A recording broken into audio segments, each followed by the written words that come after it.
Good morning students, मैं सुरेश योगी, teacher science, बूढ़ा education hub के ऑनलाइन साइंस क्लासेस में आपका स्वागत है। बेटा हम पढ़ रहे हैं chapter number 5 the fundamental life, जिसमें हम कोशिकांग पढ़ रहे थे, जिसमें हमारा छठा कोशिकांग है प्लेस्टिडिया लवक। प्लेस्टिडिया लवक बेटा इसके खोजकर्ता कौन थे? तो आप लिखेंगे खोजकर्ता। इसकी खोज किसने की थी बेटा? इसकी खोज की थी सिम्फर ने। किसने की थी? सिम्फर ने इसकी खोज की थी। इसको ये नाम किसने दिया था बेटा? नाम प्लेस्टिड नाम देने वाले वैज्ञानिक थे, नाम दिया था हैकेल ने। किसने नाम दिया था बेटा? हैकेल ने। हैकेल नामक साइंटिस्ट ने इसको प्लेस्टिडिया लवक नाम दिया था। ठीक है बेटा, जो लवक होते हैं ध्यान देना बेटा, ये इसका फिगर है, ठीक है ना, ये इसका क्या है? फिगर है। इसके फिगर में ये आपके सिक्कों के चट्टों के रूप में जो संरचनाएं दिखाई दे रही हैं, इसमें जो ये थैलीनुमा स्ट्रक्चर है, ये थैलीनुमा जो संरचना है, इस एक संरचना को क्या कहते हैं? थाइलेकोइड कहते हैं। इस एक संरचना को बेटा क्या कहते हैं? थाइलेकोइड कहते हैं। इस एक संरचना को थाइलेकोइड कहते हैं। ठीक है, ये एक संरचना है, ये थाइलेकोइड है। और ये जो थाइलेकोइड एक दूसरे के ऊपर सिक्कों के चट्टों के रूप में व्यवस्थित होती हैं, तो इसको हम क्या कहते हैं? ग्रेनम कहते हैं। क्या कहते हैं? ग्रेनम कहते हैं। और जो ये सभी ग्रेनम हैं, ये संयुक्त रूप से, इन सभी ग्रेनम को संयुक्त रूप से क्या कहा जाता है बेटा? ग्रेना कहा जाता है। इन सभी जो ये ग्रेनम है, ये ग्रेनम है, ये ग्रेनम, इन तीनों को संयुक्त रूप से हम क्या कहते हैं? क्या कहते हैं? ग्रेना कहते हैं। और दो ग्रेनम को आपस में जोड़ने वाला जो ये ब्रिज होता है, ये पुल होता है, इसको हम क्या कहते हैं? इंटरग्रेना कहते हैं, या इंटरग्रेनम भी कहा जाता है। ठीक है, ये बेटा इसमें क्या है? आउटर मेम्ब्रेन है और ये इनर मेम्ब्रेन है। और ये इसके अंदर का जो ये वेकेंट भाग आपको दिखाई दे रहा है, ये क्या है? स्ट्रोमा है।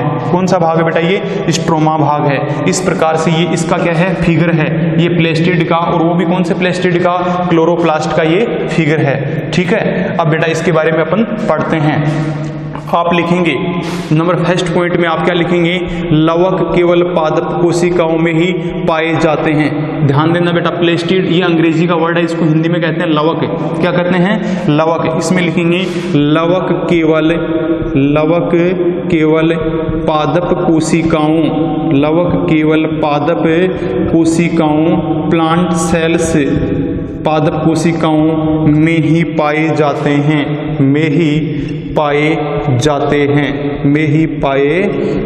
हैं, पहला पॉइंट है बेटा कि ये एनिमल सेल में अब्सेंट होते हैं। जंतु कोशिकाओं में लवक नहीं पाए जाते हैं। तो ये लवक केवल पादप कोशिकाओं में ही पाए जाते हैं। बेटा अगला पॉइंट है वो ये आप ये लिखेंगे कि लवक हैं वो कई प्रकार के होते हैं। लवक कई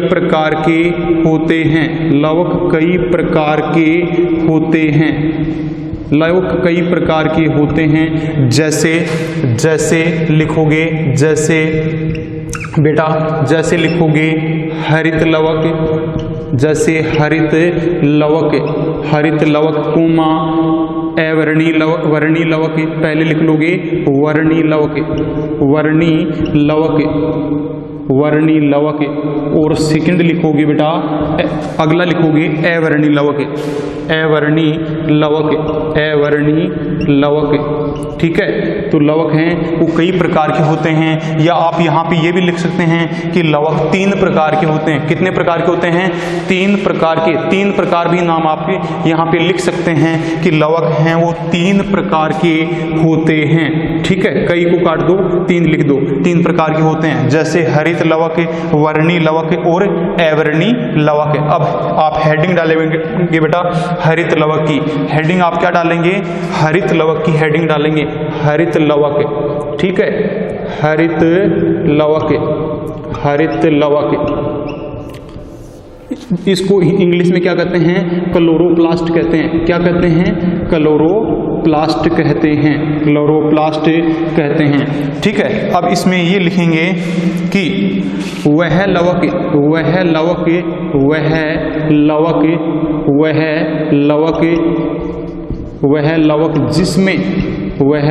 जिसमें क्लोरोफिल वर्णक पाया जाता है। क्लोरोफिल, कौन सा? क्लोरोफिल वर्णक पाया जाता है, पाया जाता है, पाया जाता है, उसे हरित लवक कहते हैं, उसे हरित लवक कहते हैं। उसे क्या कहते हैं बेटा? हरित लवक कहते हैं। ठीक है। इसी लवक के कारण पत्तियों का रंग हरा दिखाई देता है। इसी लवक की उपस्थिति के कारण, इसी लवक की उपस्थिति, इसी लवक की उपस्थिति के कारण पत्तियों का रंग हरा दिखाई देता है, हरा ग्रीन दिखाई देता है। ठीक है, दिखाई देता है। अब बेटा आप ये लिखेंगे कि ये जो लवक हैं, यह लवक क्या करता है? पेड़ पौधों में प्रकाश संश्लेषण की क्रिया के द्वारा भोजन निर्माण का कार्य करता है। तो आप लिखेंगे, एरो लगा के लिखेंगे, हरित लवक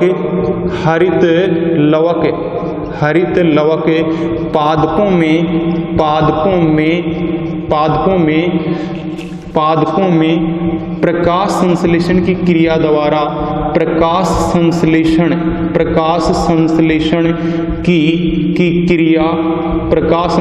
की क्रिया द्वारा ब्रैकेट में क्या लिखेंगे?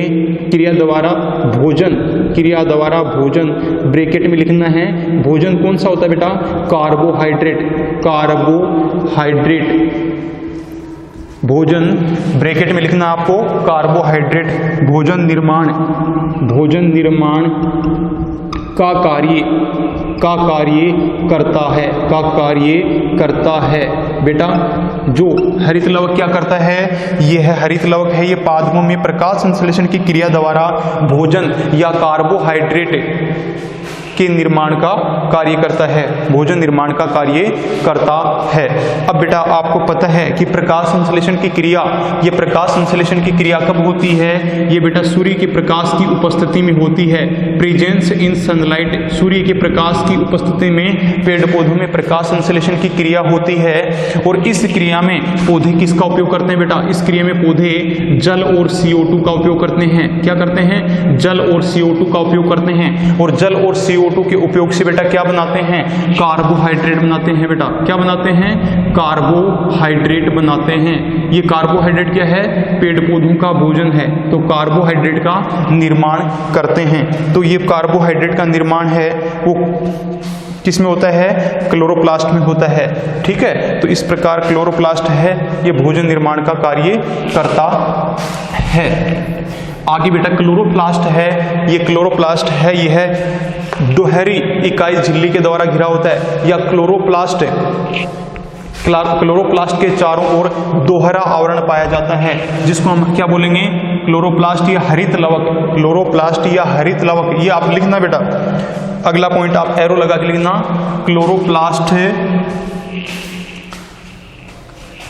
क्लोरोप्लास्ट लिखो। क्या लिखेंगे? क्लोरोप्लास्ट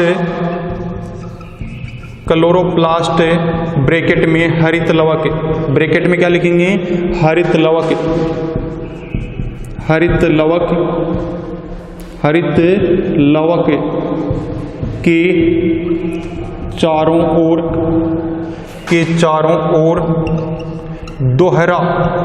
के चारों ओर दोहरा आवरण पाया जाता है, दोहरा आवरण पाया जाता है। बेटा डबल मेम्ब्रेन हैं वो पाई जाती हैं। दोहरा आवरण यह दोहरी झिल्ली के द्वारा घिरा होता है। एक तो आउटर मेम्ब्रेन होती है, एक इनर मेम्ब्रेन होती है। दोहरा आवरण पाया जाता है। क्लोरोप्लास्ट या हरित लवक के चारों ओर क्या है बेटा? दोहरा आवरण पाया जाता है। ठीक है ना। आगे देखिए, हरित लवक के दो प्रमुख भाग होते हैं। बेटा हरित लवक के कितने भाग होते हैं? 2 भाग होते हैं। तो हरित लवक के प्रमुख 2 भाग होते हैं। प्रमुख 2 भाग होते हैं। हरित लवक के कितने भाग होते हैं बेटा? प्रमुख 2 भाग होते हैं। कौन कौन से होते हैं बेटा? एक भाग ये है ग्रेना। कौन सा भाग है बेटा? ग्रेना। GRANA, ग्रेना बेटा। और दूसरा भाग है स्ट्रोमा, ठीक है। दूसरा भाग क्या है बेटा? स्ट्रोमा। हरित लवक के कितने भाग होते हैं? हरित लवक के 2 भाग होते हैं। फर्स्ट है ग्रेना और सेकंड है स्ट्रोमा। सेकंड क्या है? स्ट्रोमा है। स्ट्रोमा, STROMA, ठीक है। अब ग्रेना, इस भाग में बेटा प्रकाश संश्लेषण की प्रकाशिक अभिक्रिया होती है। तो लिखेंगे इस भाग में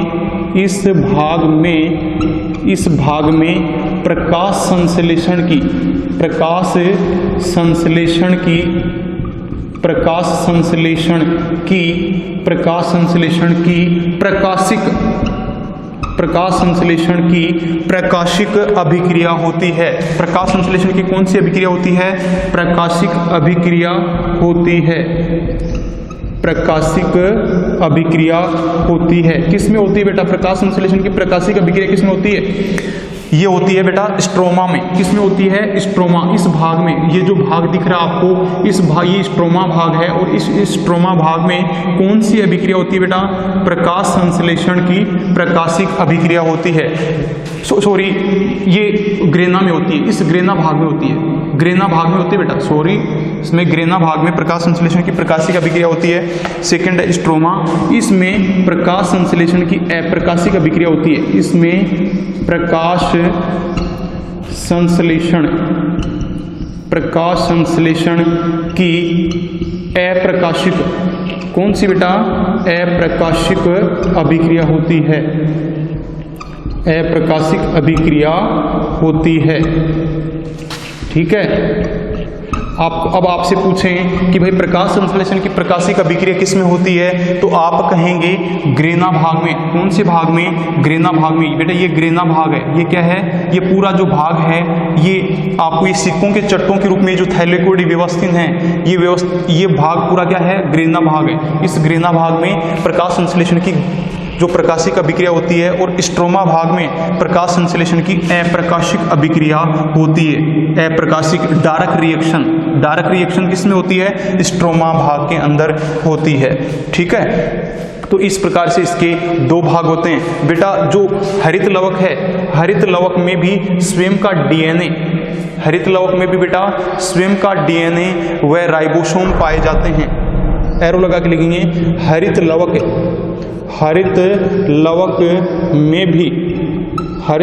में भी स्वयं का DNA व राइबोसोम, हरित लवक में भी स्वयं का DNA व राइबोसोम पाए जाते हैं।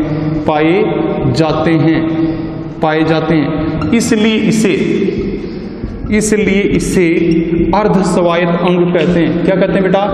अर्ध स्वायत्त अंग कहते हैं। बेटा कोशिका के 2 ऐसे कोशिकांग हैं जिनमें स्वयं का DNA व राइबोसोम पाए जाते हैं। तो बेटा एक तो है माइटोकॉन्ड्रिया।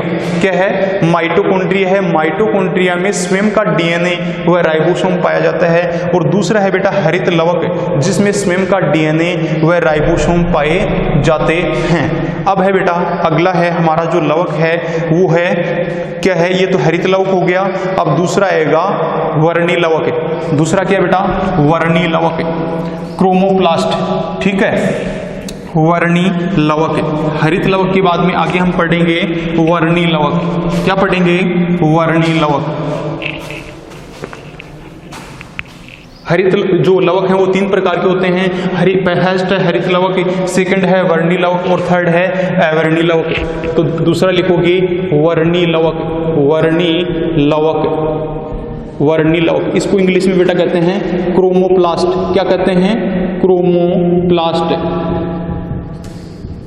ठीक है बेटा। इस लवक में क्या पाए जाते हैं? इसमें केरोटिनोइड नामक वर्णक पाए जाते हैं, पिगमेंट पाए जाते हैं। इसमें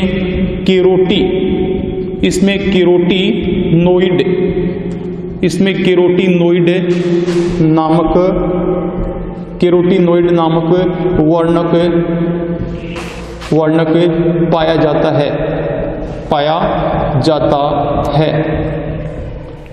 पाया जाता है, कैरोटीनोइड नामक वर्णक पाया जाता है। यह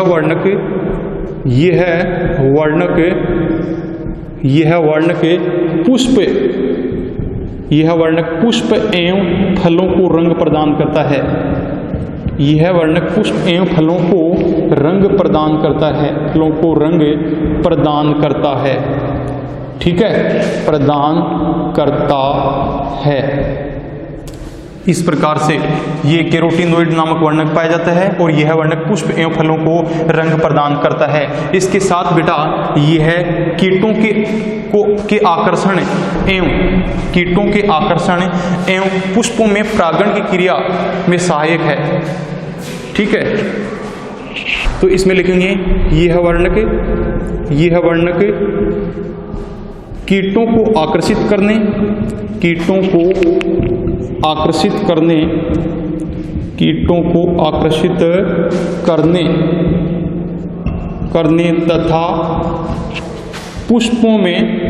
तथा पुष्प में परागण की क्रिया, परागण बेटा पोलिनेशन, परागण क्या होता है, पोलिनेशन की पराग कणों का वर्तिकाग्र से और इस पराग कणों का परागकोश से स्त्री केसर की वर्तिकाग्र पर पहुंचना क्या कहलाता है, परागण कहलाता है।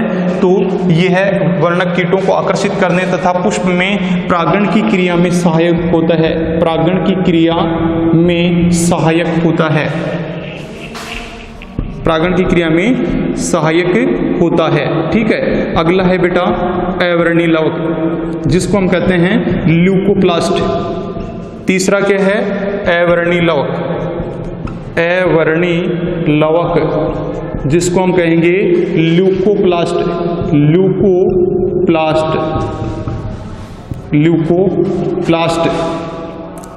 बेटा यह वर्णक क्या करता है, आप लिखेंगे यह वर्णक पदार्थों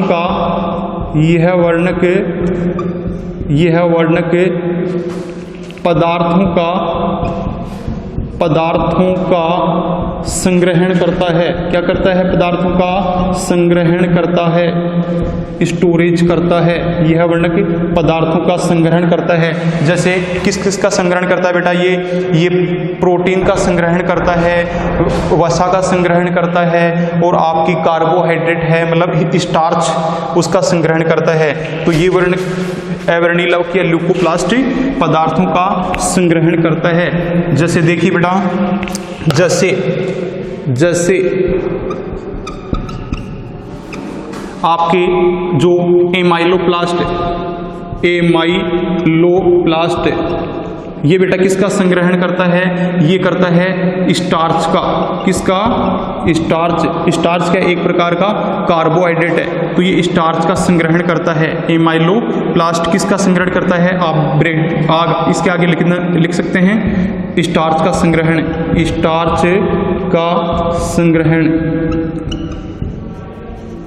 एमाइलोप्लास्ट किसका संग्रहण करता है, स्टार्च का संग्रहण। दूसरा है इलायोप्लास्ट।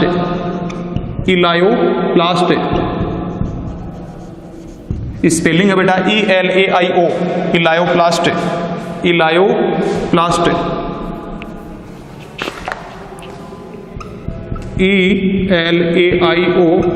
इलायोप्लास्ट। ये बेटा किसका संग्रहण करता है, ये फैट मतलब वसा, ऑयल का संग्रहण करता है, तेल का संग्रहण करता है, ठीक है ना। तेल, ऑयल, जिसको हम फैट कह सकते हैं कि तेल क्या है, फैट ही तो है, ठीक है। अगला है उसके बाद में प्रोटीनोप्लास्ट। तीसरा है प्रोटीनोप्लास्ट। बेटा ये किस का संग्रहण करता है, प्रोटीन का संग्रहण करता है, प्रोटीन का संग्रहण, ठीक है ना, प्रोटीन का संग्रहण करता है, ठीक है। इस प्रकार से एमाइलोप्लास्ट स्टार्च का, जैसे आप देखते हैं बेटा आलू में, जैसे आलू के अंदर, ठीक है। और इलायोप्लास्ट तेल का, जैसे अरंडी में, जैसे अरंडी होती है उसमें। और इसी प्रकार प्रोटीनोप्लास्ट है, ये प्रोटीन का, जैसे मक्का है, चना है, इनमें, ठीक है। ओके बेटा, आज ये हमारा प्लेस्टिड है, इस वीडियो में ये कंप्लीट हो चुका है। और बेटा ये आप होमवर्क अपनी नोटबुक में इसका होमवर्क करेंगे, ओके।